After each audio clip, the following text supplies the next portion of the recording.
Shein would never have grown so big, or even exist maybe, if it had been a physical shop. So I was scrolling on Vinted the other day, as I am known to do, and I found so many good little pieces that maybe I'll show you at some point. But it got me thinking, not to flex, but I'm really good at shopping on Vinted. And you know when you have this inflated sense of your own abilities and you're like, I need to do more with this. Like, I need to spread the seed of my genius. And I was like, what if I opened a physical shop just filled with all the amazing things that I find on Vinted? Right? Wouldn't that be amazing? Like a live, leaner, Vinted experience. However, after that split second where I thought I was a freaking prodigy, an absolute genius, I realised that I was reinventing the idea of a vintage shop. Yep. Clothes reselling. Literally the practice that Vinted was named after.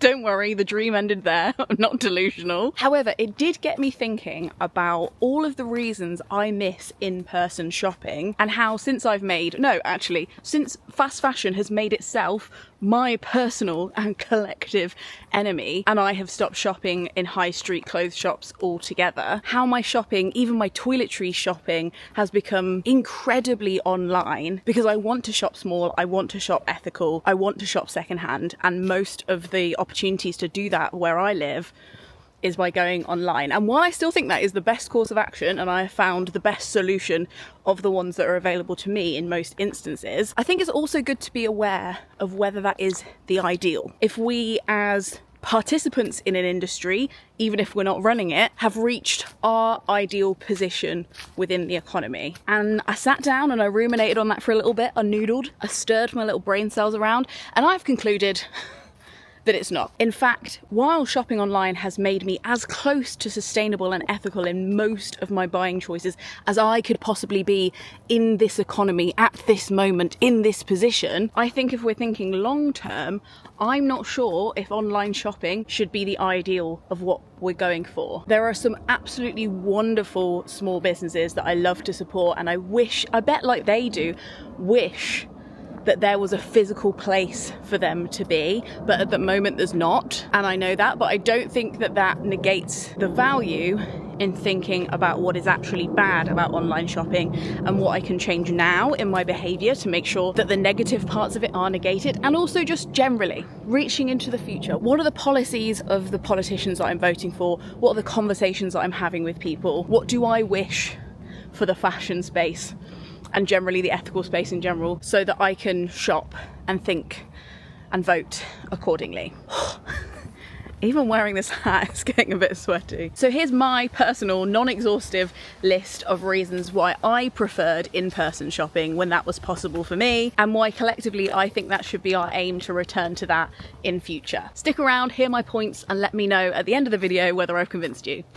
Point number one, when you shop in a physical shop, you can physically see the volume you are buying. I was particularly aware of this when I did a video about the Zara death pants, linked here, where I was forced to go somewhere that I haven't been in years, a physical Zara shop. And as I was carrying 3 pairs of the same trousers into a changing room that I had no intention of buying, long story, look it up, I remembered that there's usually a try-on limit in shops like that. That's something I just I haven't thought about that in like a decade. And also like how bulky physically carrying 3 things to a fitting room is, and how when you're carrying those kind of items to a till, just feeling the bulk and the heaviness of them and like struggling to get them in your bag, and as you're making the decision to buy them, physically having to picture where you would put that stuff in your house, would make you clock that you're over consuming, or maybe you've bought too much, or like maybe you have enough now,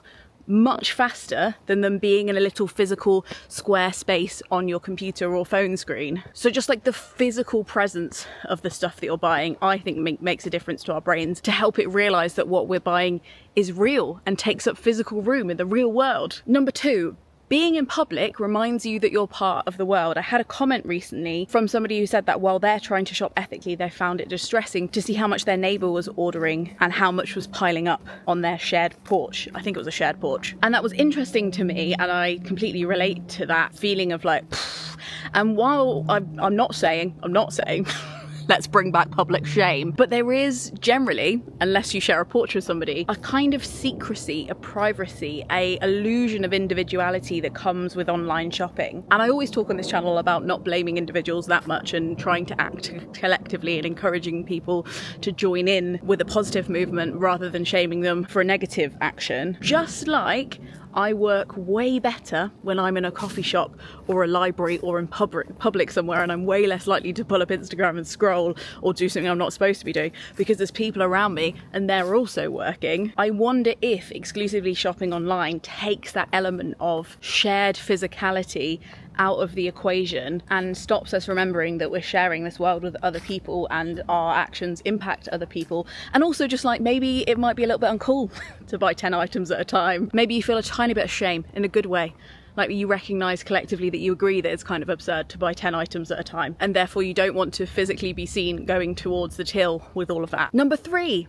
Physical shopping can be really communal. Not only are you getting that little bit of interaction in your day and maybe talking to the people who work in the shop, or dun dun dun, shock and whimsy, the person who owns the shop, if you in this utopian future get to shop in a small independent clothes shop as something that's like normal and regular and easy, not only might you be able to have a chat with them and see how business is going and get their advice on different things, but you're also having to physically pay the people who are visibly doing work for you. Now that might not actually be the people making the clothes in the shop, although that would be cool to see as well, but just like it takes time for people to pack things and ring your order through and clean the space that you move through. And I think seeing those people makes it much harder to pay exploitative prices for what is valuable work. It's also cool for it to be a communal experience if you're shopping with other people. I miss it so much. I rarely get to do it.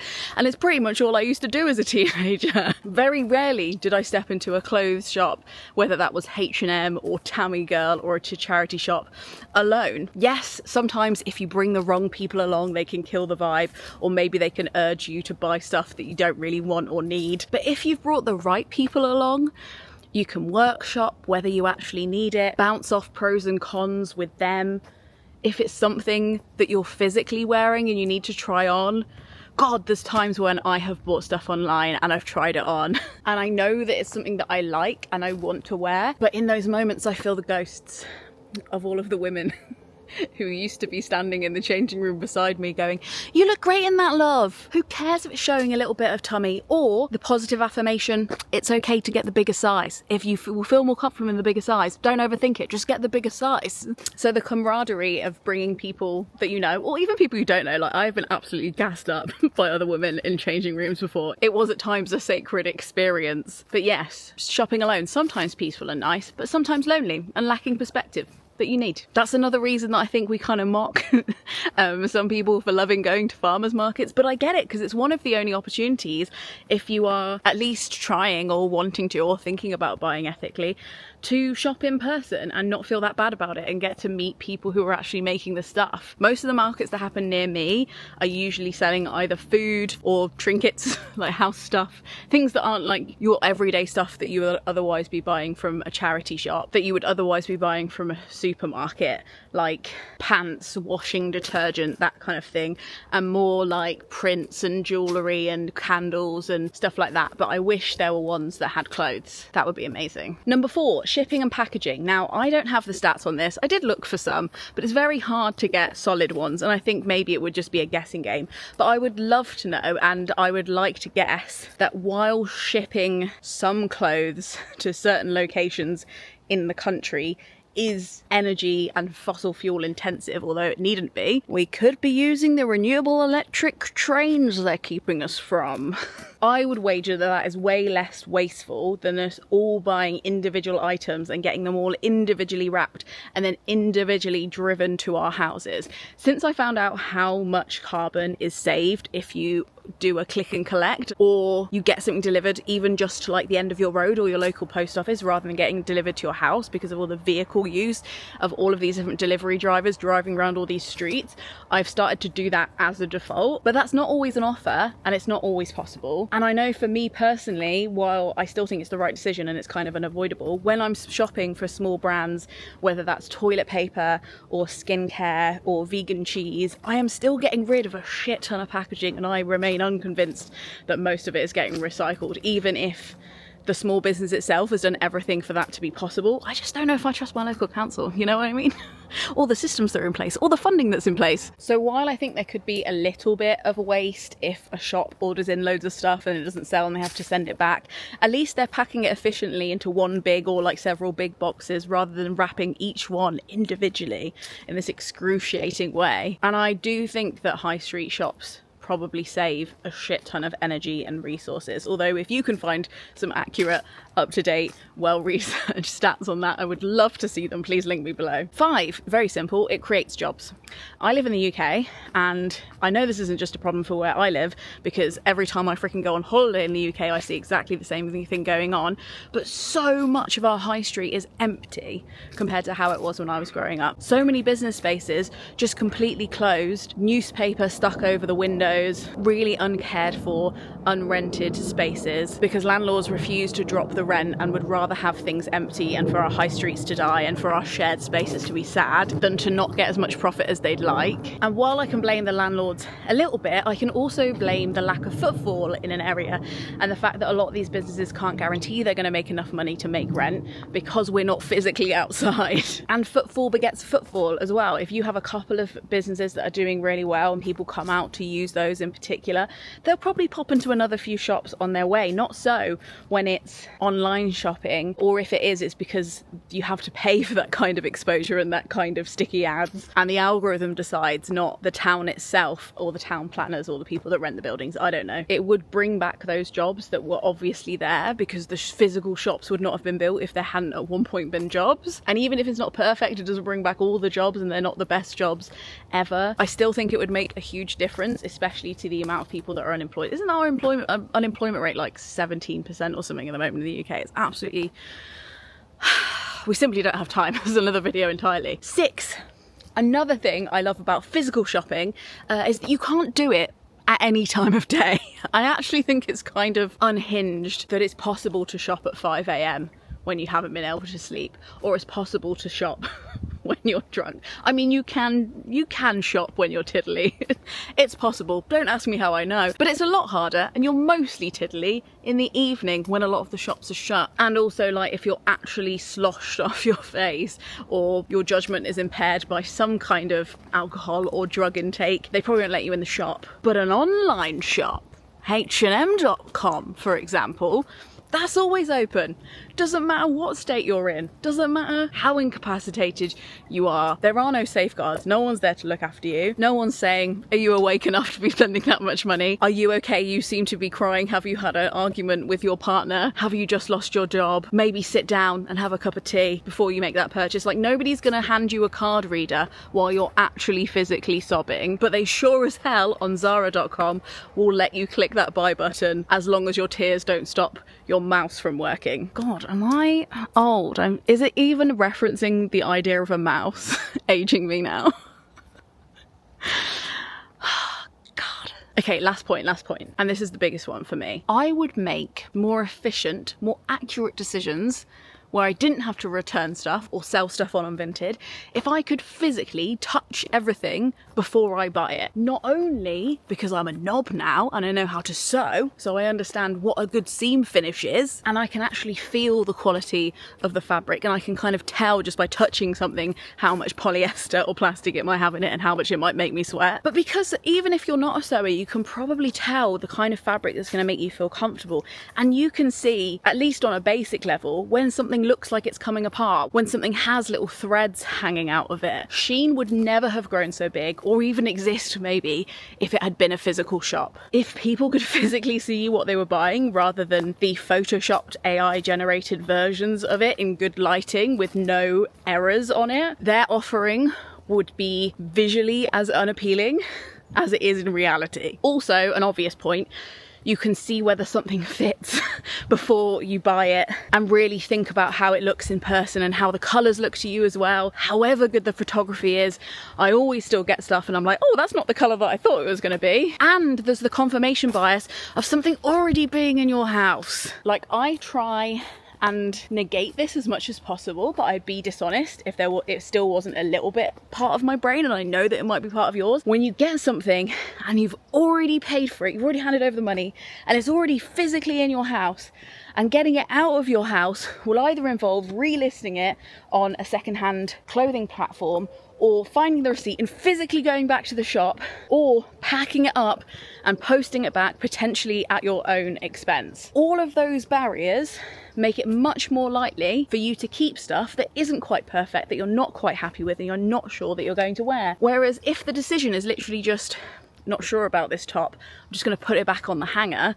that actually is less friction. It's less friction to not buy the item, less effort than it is to buy the item and then go up to the till and be like, I'd like to buy this, and then have to put it in your bag and carry it home. And that's the way round I think it should be. I think while we tell people to stop over consuming, I think there are mechanisms in place that make it hard, and I think that having physical shops again that were also, I don't know, ethical and not exploiting people across the globe and ruining our whole chance of even having a livable future, just greedy me, just want that, then that would be sick. That would be sick to have those kind of shops. Or also bring back shopping once a week. It's very normal to just look something up online and buy it straight away, but if you're not going into town or going past the shops on that day, you used to just have to wait until you were going past the shops or you had time to go, leaving a little bit of buffer to think about whether you actually want the item, and not making it possible to shop every day, therefore not buy as much. Okay.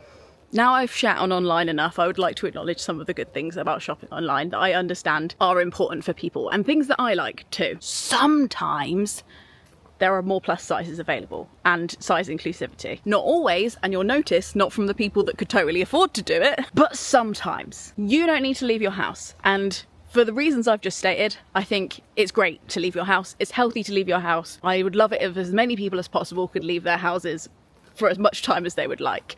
However, I understand that's not possible for everybody. Disability exists, rural communities exist where there's a difference between popping into town and popping to your nearest city, which might be like 3 hours away. Also, not all shops are wheelchair accessible. I also understand that. So for those people, being able to shop online, probably much better because you can actually access the stuff. And then lastly, and potentially this one overlaps with the accessibility point, but I think this is just for everybody, you can shop in silence if you want. You don't have to have that crazy music on in the background that the shop owner or the company have picked, or you can pick your own music, and there's no time limit to how long you can stay there. You can eat while you're doing it. You can go to the toilet and come back. Those are all incredibly convenient things about shopping online. However, everything that I just said, all of those pros, you'll notice are completely arbitrary.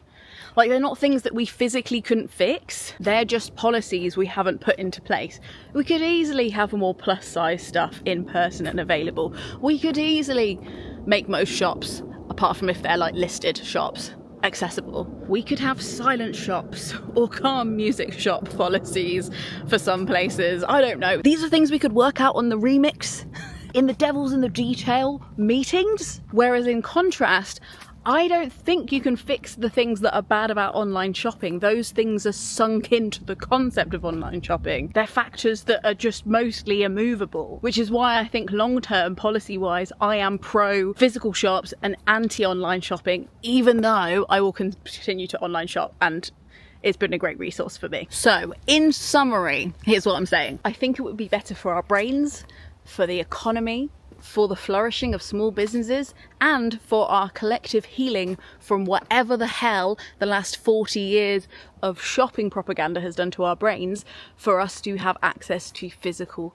shops. Where I am able to do ethically and sustainably and hopefully pay people who are paying their taxes, I will choose to buy from physical shops when I can. And this is an invitation for you to do the same. But in a bigger way, I would love for business rates to come down so small businesses can survive. I would love for large companies to be forced to pay their legally binding, absolutely essential, totally normal ask amount of tax so that they are competing on the same level as the small businesses, at least. I would love it if rent came down and units on high streets in towns where real people really live and could get really depressed and sad at the amount of empty shops. I would love it if they're empty for too long for that to be illegal, and either forcing the landlords to bring the rent down or for them to be repossessed as community spaces. And lastly, I would like to make secondhand shopping great again. because right now it's full of sheen. The quality has come down quite a lot, which again, there are loads of factors for that we don't have time to go into right now, but I know that weirdly I feel like it was much more possible for me to shop sustainably in person as a teenager than it is now in some respects. So I would really like us to address whatever the hell has gone on with the quality in thrift and charity shops in the last 10 years, because it's been a real trough, a real fall from grace. What do you think? Have you noticed that about charity shops in your area? Have you noticed any of the tropes that I mentioned in your own behaviour when you're shopping online versus when you shop in person? Are you actually really happy that most shopping has moved online and you'd like it to stay that way? Let me know in the comments below. If you're new here, welcome. This is probably a weird introduction, a weird but accurate introduction, because I'm often in this forest. I call this forest the forest of discontent, and I come here when I'm unhappy about something. There's a whole playlist of things I'm unhappy about. You can look at that here. But in general, I try to keep things hopeful and non-corporate as possible on this channel, and that is made possible by the Gumption Club. Whoa, the best people on earth. They make these videos free for everybody by tipping me for them via Patreon, and so that I can really limit the amount of sponsors I have on this channel. And I also give them loads of extra freebies, and we have a cool Discord where we chat all the time about trying to align our morals with the things we're actually doing in our real lives, and it's great. So there's two roads diverged in this actually quite green wood, considering we're going through a heat wave. Good job, forest. And you cannot travel both, so either you might want to watch this playlist of me ranting in the forest a little bit more, or you might want to go and check out the Gumption Club. Either way, I really enjoyed having you here and chewing the fat on what might be best for our little planet going forward, and I'll speak to you next time. Frog Snog out.